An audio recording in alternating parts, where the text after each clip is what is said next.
the end of this, the DOM, the Day of Mindfulness, especially for the people that will be going home this evening.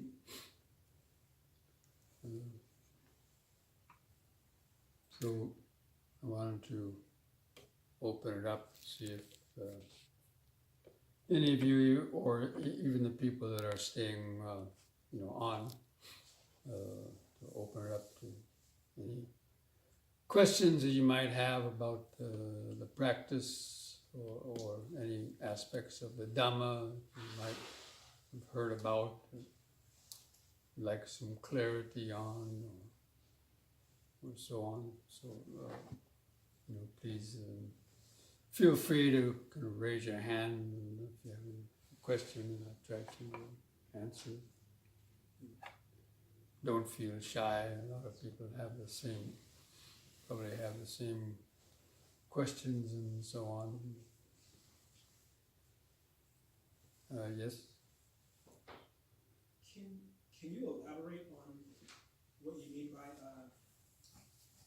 dependent on ignorance, volitional formations arise? Like, what exactly do you mean by volitional formations? Well, you must be reading part of that Yes. puja. Yes. Okay, dependent on ignorance arises the volitional formations.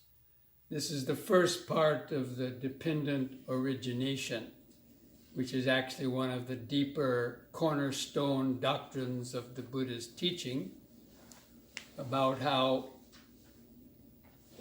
everything arises dependent on conditions and passes away. So as I mentioned earlier in this morning's talk, ignorance is basically not knowing the truth about the mind and not knowing the truth about the nature of the world and the nature of our mind in this world, and not knowing how the world of sensory objects affects our mind.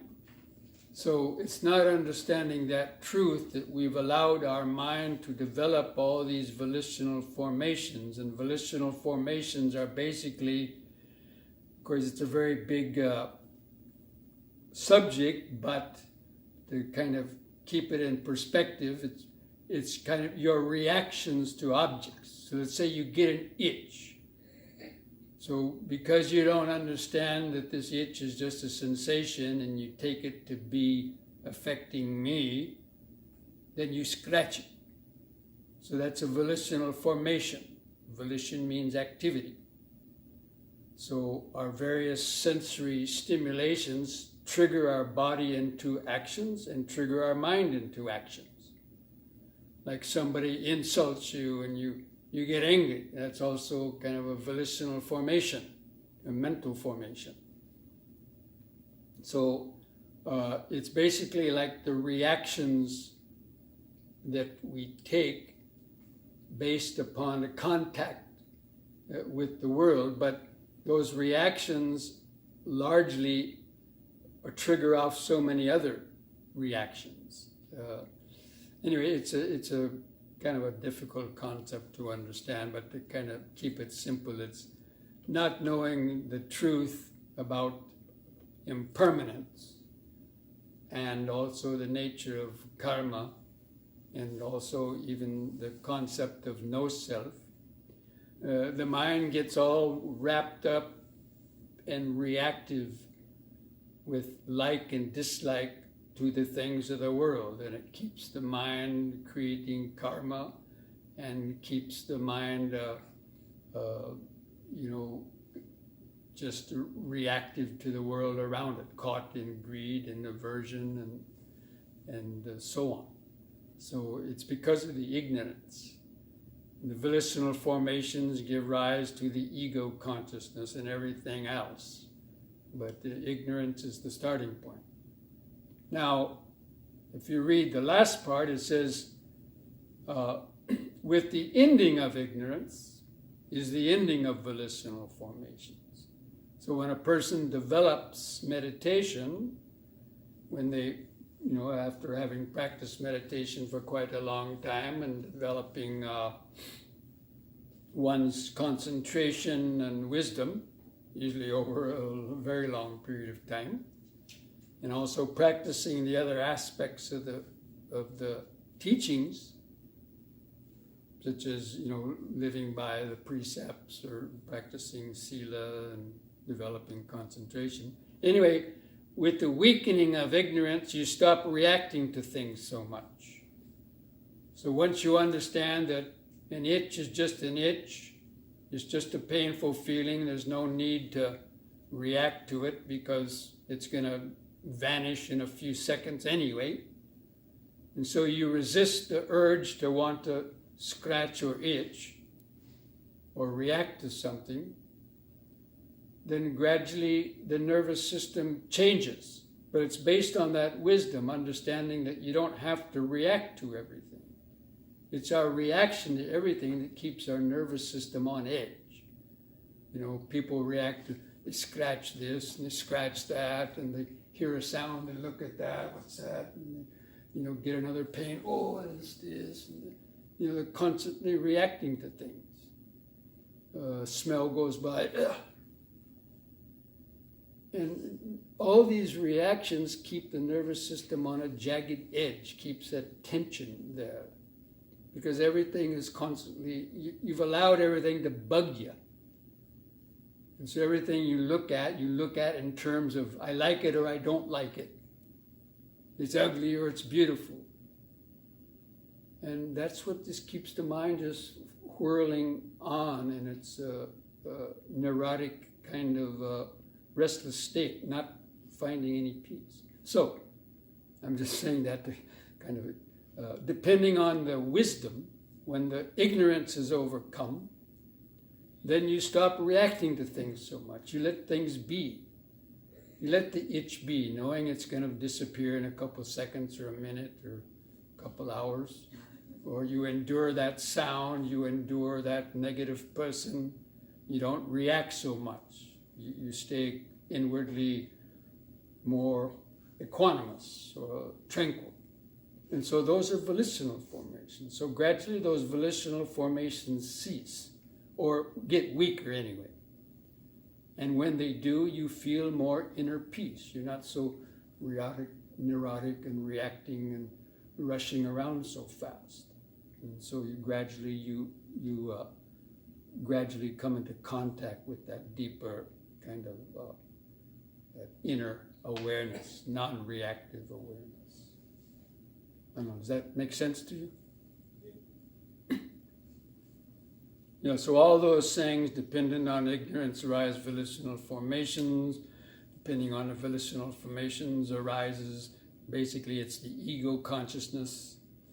And because of that, anyway, I'm not, it's too complex to, I gave a couple of talks on that in the previous DOMs in October or November. So if you go back and listen to those on our Google list stuff, then you can hear a talk on that.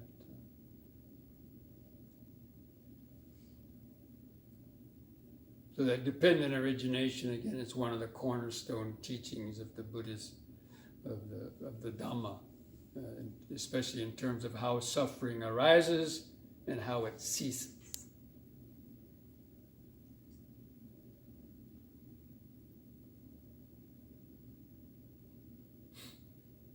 Any other questions?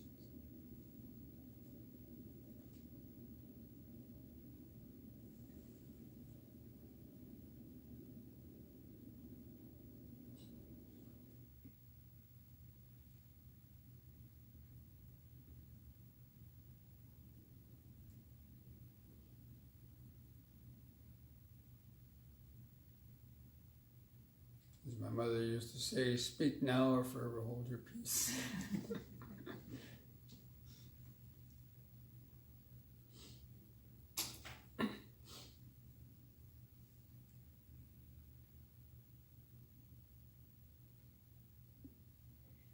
Yes, Bhante, when I spoke with you, it may be a personal question, but I was asking you advice about my nephew and my sister-in-law who want to learn meditation, and in France, in Paris. And you had mentioned to me the meditation center near Orly, Le Bourget. But do you have the name of this meditation center? Does it have a certain name? Or? All I knew it by was Centre Bouddhique. Oh, okay. Great. Thank you. It could have some other name, but that's what I always kind of called, what I remember them calling it, Centre Bouddhique Bourget or something. Okay. Yes. And when people are brand new learning meditation, you still advise them to definitely try to join a group and find a master. Is it correct? This finding a master thing is, I don't, get into that so much. It's, finding, somebody, what we call a spiritual friend, or, somebody who, a teacher, let's say. No one's a master except the Buddha, really. Or somebody who's attained full enlightenment, and you're not always going to find one of those. So at least find some center or person or Dhamma teacher that at least you can kind of relate to, that kind of speaks the Dhamma in a language that you can kind of make sense out of, and offers some practical type of instructions and guided practice. Because a lot of teachers say, okay, here's how you meditate, do X, Y, and Z, and then they just leave you by yourself. 9 times out of 10, the mind just wanders, and so, like guided meditations, at least for a while, that kind of, where somebody's kind of helping to, reminding to come back and this and that, and giving clear instructions, that's helpful in the beginning. So, if you can find a place like that, that would be very helpful until one gets one's own discipline. The main thing in meditation isn't difficult. It's our mind is difficult, and our untrained mind that is difficult. And the hindrances that we've accumulated, like you try to sit and you just fall asleep. If there's no one to remind you every minute, wake up, take a deep breath, you go on the whole hour just totally unconscious or lost in dreams. So that's why, or you can get some guided meditation tapes. There's plenty of them available. Even I've made some, but also there's plenty of others. Other teachers have made some, and most of them probably can be useful. When you put on a pair of headphones, you sit down, they tell you, okay, keep your posture straight, focus on your breathing, or do this or that, or scan through the body, or whatever it is. But anyway, something that you can kind of follow and help to develop some initial, concentration and mindfulness. Until you kind of memorize those instructions, and then when you sit down, they're kind of already etched in your mind, and you can remember them quite easily. Okay, yes, okay, start. Take a few deep breaths, okay. Okay, now start counting your breaths from 1 to 10, okay. If thoughts come in your mind, thinking, let go of the thought. So you kind of memorize the technique, so to speak, so that when things happen, you'll know what to do. Not what the Buddha said, I got to get out my rule book or something. No, you have to kind of know what to do. It's like a mechanic. If your car breaks down, you got to know what to do, right? What to look for. So, if you're always going to sleep, straighten up the posture, take some deep breaths, stand up, do some walking meditation, try to waken up a bit. Or, how to deal with pain and so on.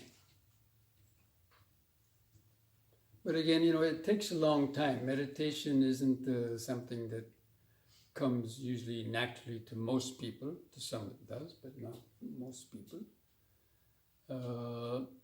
And it's mostly totally against your ordinary way of doing things, you know. People say, if you got an itch, scratch it. We say, if you got an itch, just observe it. Don't scratch it. Or somebody said, just don't sit there, do something. We'd say, just don't do something, sit there. You know, knowing that the world will wait for you for 30 minutes, or 45 minutes. And doing this kind of meditation is something valuable. Now, the average person doesn't think it is, because they never even thought about it. You know, stand outside a Walmart and, you know, ask questions to the people that come out, you know, they'll think you're nuts. What's this guy talking about? Okay, anyway, enough of that. Yes. Bhante, do you mind elaborating a little bit more about the quality of Dhamma, which is Akalika and Ehipasika? The qualities of the Dhamma, I mean, if you've been looking at that little puja sheet anyway, you probably read on there that the Pali terms, or it means the Dhamma is something that, you know, you can see directly and doesn't take time, a lot of time to see, really. It's your reactions to things. You know, if you have an itch, you can see how quickly you just unconsciously reach up and try to scratch it. And that's the Dhamma of conditioning. How we're conditioned is to immediately react to every unpleasant sensation that comes to us. Or you can see the effects of your actions, like the law of karma. You know, if you insult somebody to their face, they're likely to, you know, punch you in the nose or worse. It doesn't take a lot of time normally. You know, you go out on the street and do something to somebody, instant karmic payback generally. Or if you overeat out of greed, you know, get a stomach ache or something else. So these are immediate understandings about, especially about the law of karma and impermanence and suffering, and how the suffering arises immediately upon your ignorant reaction to something. Then there's some kind of, you know, unpleasant reaction to it. So that's almost immediate. It doesn't take a lot of time. So that's one aspect. The simple, the kind of the most simple aspect to understand.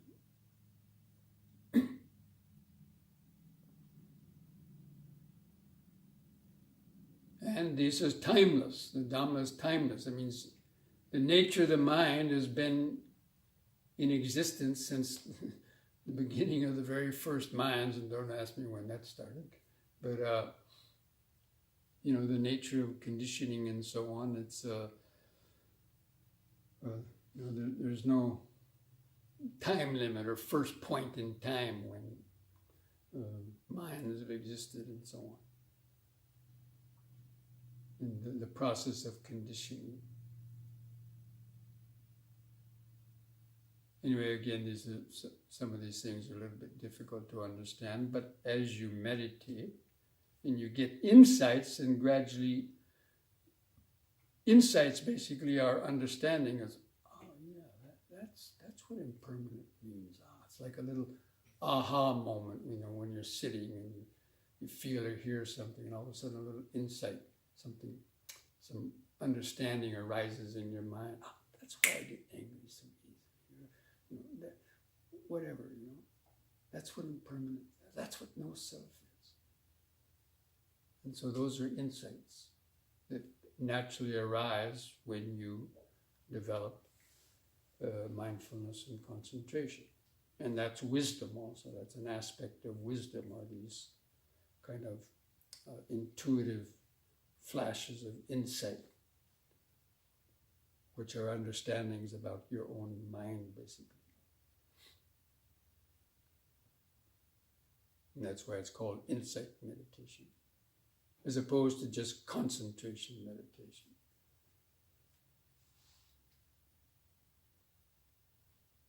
But you need concentration in order, a certain amount of concentration. That means tranquility for the mind to be able to see clearly what is going on.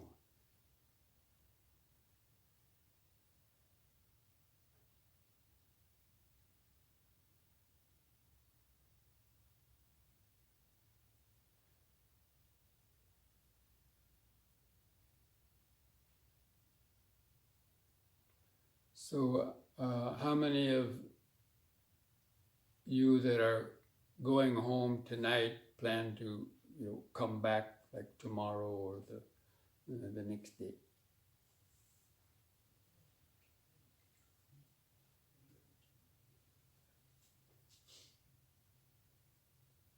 Okay, so if you're going to come back, if you can, as I mentioned this morning, we'll be starting again each morning at 9 o'clock after the breakfast period, and we'll clean up and personal time.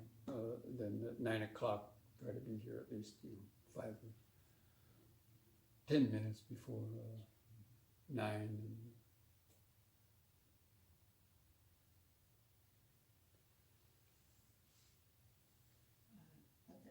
have another question, if I may. Okay. When I was doing my research to find some meditation retreat for my family in France, I found a center which is called the Vipassana meditation at the Goenka, from Master Goenka, near in the sun, like in 1 hour and a half from Paris. And what struck me is that they had a video where they showed how they were training beginners, like they had the whole 10-day retreat for beginners from the beginning, 10-day retreat where they had like meditation 3 or 4 times a day, and just like sitting meditation. I don't think that they had any walking meditation. And also, and it looked very, from the practice that we learned with you, Bhante and Bhanteji, it looked like their practice was genuine. At the same time, my husband and I were struck to see that they had no statue of the Buddha nowhere. It was just like a whole empty hall, and just lay people, like former students who had been who had received the teaching for 10 days. They gave the same teaching, at no charge for the other ones who come. And one thing that I don't know the center yet, I had mixed feelings, because on one side it looked like it was really good and the video had a really good energy. On the other hand, they didn't talk about, for example, the 8 mindful steps to happiness, like the morality side of meditation that is so important, to have also a clear mind a clear conscience in order to meditate. And so I would like to have your feedback on that, please. Well, you might not have listened to all the teaching. What you saw on a video might have just been a very condensed version. So you don't know all the information in Dhamma talks. Mr. Goenka has given. I've been to a course. They talk about morality. I mean, they have you observe precepts, at the beginning of the retreat too. Oh, okay. So, it's there, and they talk a lot about the Buddha's teachings. But yeah, they want to de-emphasize the religious aspects, because they're appealing to the masses, and they want to make Vipassana meditation appealable to everybody. And so they want to minimize the association with the Buddha or religious things. That's why you don't find any pujas or chanting there. And it's mainly this technique. So they teach it as a mental technique, although they do teach aspects of the Buddha's teaching, definitely. They teach about impermanence and about even the noble truths, and about metta and all that. So there's a lot of good Dhamma in that. But it's It's focused mainly as a simplified technique to teach in mass groups. It's always taught in big mass groups.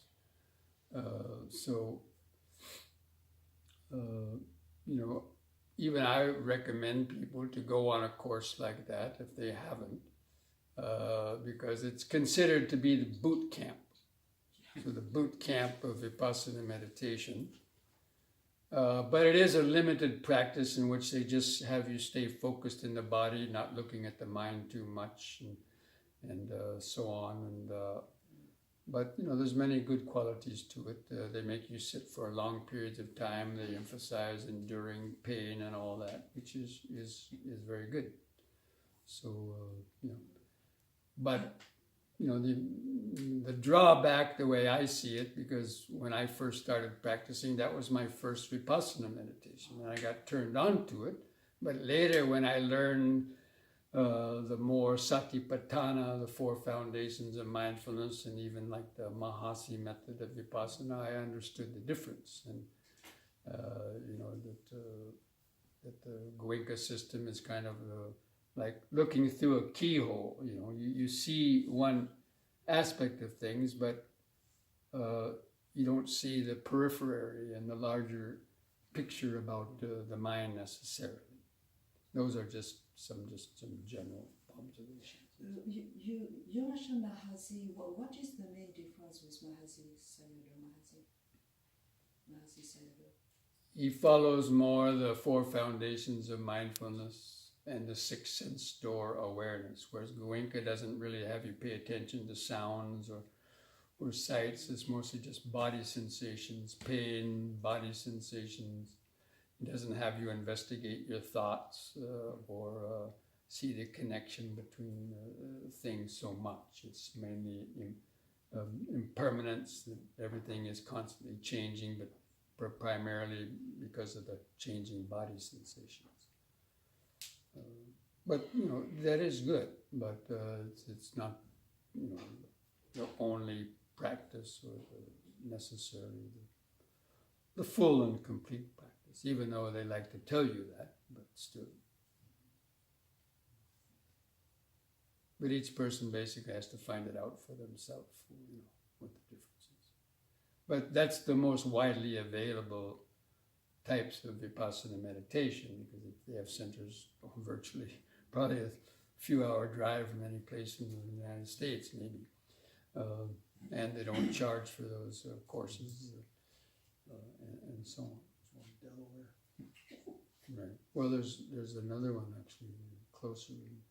It's not necessarily a Goenka course, but anyway, I don't want to get moving too much. Okay, so I think it's about time to finish up this first part of this day of mindfulness. So for those who need to leave or to get home before dark or so on, then you can gradually do that. Now the others, we're going to have a little break, or if you want, you can continue to meditate on your own, or you can take a break. Put on a warm jacket or shoes and take a little walk around the property, and then at 5:30, in about an hour, we're going to have a session of some yoga, a longer yoga session. And if you don't have a mat, you can kind of just put 2 of these red flat cushions together and use that as a kind of a mat if we need it. We're going to do some standing exercises as well as some from the sitting down and maybe even laying also. But if you have a folded blanket or something from the room that you could use to put down, it would probably be better than using these type of thick cushions.